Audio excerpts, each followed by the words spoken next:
আল্লাহর কাছে বৃষ্টি চেয়ে শামশেরগঞ্জের চাচণ্ডতে বিশেষ ইস্তেসকার নামাজ শামিল শিশুরাও, মোনাজাতে কান্না মুসল্লিদের।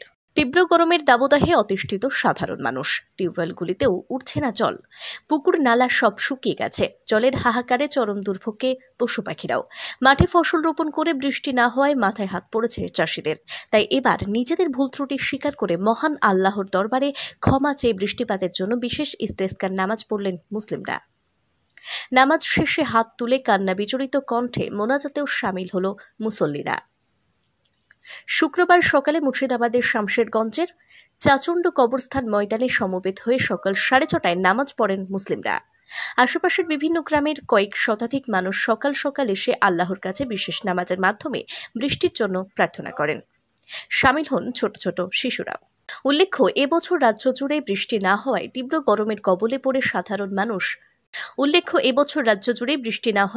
গরমের কবলে পড়ে মানুষের হাঁসফাঁস অবস্থা সৃষ্টি হয়েছে। বৃষ্টি না হয় চাষিদের চোখে জল, রোদে ঝলসে যাচ্ছে গাছপালা। তাপপ্রবাহের জন্য ঘর থেকে বেরোনো যেন মানুষের পক্ষে কষ্টদায়ক হয়ে উঠেছে। আশায় থাকলেও দীর্ঘদিন ধরে বৃষ্টির দেখা না মেলায় অবশেষে ইস্তেসকার নামাজের ঘোষণা দেওয়া হয়। শুক্রবার সকালে ইস্তেসকার নামাজে ভিড় জমান সাধারণ মানুষ, চাষি সহ বিভিন্ন পেশার মানুষদের উপস্থিতি ছিল চোখে পড়ার মতো। প্রথমে ইস্তেসকার নামাজের লক্ষ্য, উদ্দেশ্য, গুরুত্ব নিয়ে বক্তব্য দেওয়া হয়। তারপরে নিয়ম অনুযায়ী 2 রাকাত বিশেষ নামাজ পড়ে মোনাজাতে শামিল হন সকলে। আসসালামু আলাইকুম রাহমাতুল্লাহ। এটা আল্লাহ রসুলের জামানা থেকেই আছে, সেই হাদিসের প্রমাণ আছে যে মানুষ যখন পানি সংকটে পড়ে তাদের নোংরা কর্মের জন্য আল্লাহ আকাশের পানি বন্ধ করে দেন।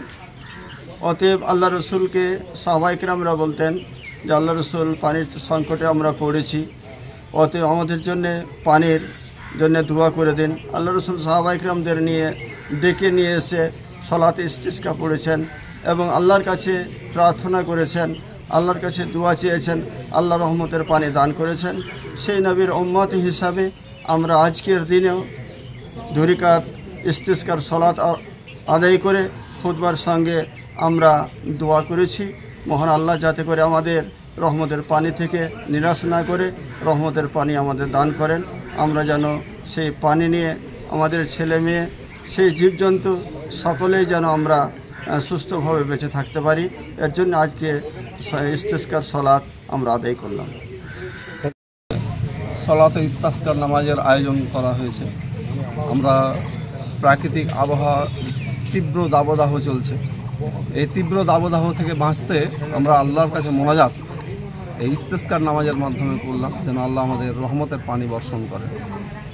আমরা ইসলামিক দৃষ্টিভঙ্গি জানি যে আল্লাহর দরবারে চাইলে আল্লাহ কাউকে নিরাশ করেন না। আল্লাহ বলছেন, কুলিয়া ইবাদিয়াল্লাযিনা আসরাফু লা তাকনাতু মির রাহমাতিল্লাহ। তোমরা যারা পাপ করতে করতে ধ্বংসের কিনারায় চলে এসেছো, আল্লাহর রহমত থেকে বঞ্চিত হয়েও না।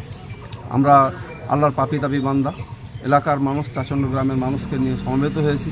আল্লাহর কাছে সেই বার্তায় সেই মোনাজাতই করলাম যে আমাদের হাজারো পাপের দিকে না তাকিয়ে আমাদের এই কাকতি মিনতি চাহনের দিকে দেখে তুমি রহমতের বৃষ্টি বর্ষণ করো। এই প্রথম কি এই ধরনের নামাজ হচ্ছে না? এই মরশুমে এবারই প্রথম, তবে বিগত দিনে হয়েছে। কত লোক সামিল ছিলেন? কত লোক সামিল হয়েছিলেন? প্রায় এখানে 200 মতো লোক উপস্থিত হতো।